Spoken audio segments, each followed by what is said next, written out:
Assalomu alaykum akalar. Xitoydamiz hozir. Xitoydan zo'r mashina topib qo'ydim. BYD Champion'ning o'rniga Sciolion orqa privodda deylar. Mana zo'r variant sizlarga.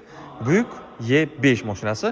Pastda fara, tepada o'sha kunduzgi chiroqlari R19 hamda Goodyear balonlari, slepoy zonalari bor, beskulchoy dostuplari 5-6 ta bor. Lukli variantidan eng fulli $22,500 qilib beramiz. Bitta salonni ham ko'rsangiz, menga juda yoqdi. Buyuk E5 degan mashinasi menga yoqdi. Salon kattagina, sidenalari ham boshqacha joylashgan, monitorlarda CarPlay'lari bor. Xullas, olasiz maza haydaysiz. Orqada ham joy zo'r. Men bo'yim 188 bo'lsa, bemalol sig'ib, maza qilib o'tirdim. Orqa ko'rinishlari ham chotki. Buni mashina bosib olsanglar bo'ladi. Narxi yaxshi. Maza qilib haydaysizlar akalar. Nima dedinglar?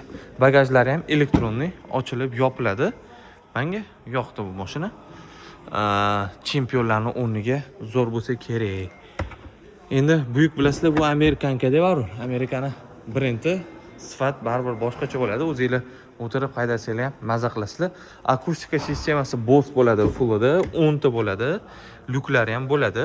Endi bu bazaviy 2000-3000 yurganlaridan, xudo xolasa chiqazib beramiz. Xitoyda 22,300 dan Toshkentga boradi. 7,5 Toshkentda faqat rastovka to'lab olib qolasizlar akalar.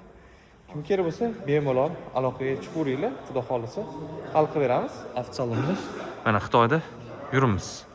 Boshqa mashinalar kerak bo'lsa ham bemalol xohlasanglar, mana minivan deysizlarmi yoki BYDmi, nima desanglar, misol chiqazib beraveramiz. Lekin mana buni vida juda ham zo'r ekan akalar. Nima deysizlar?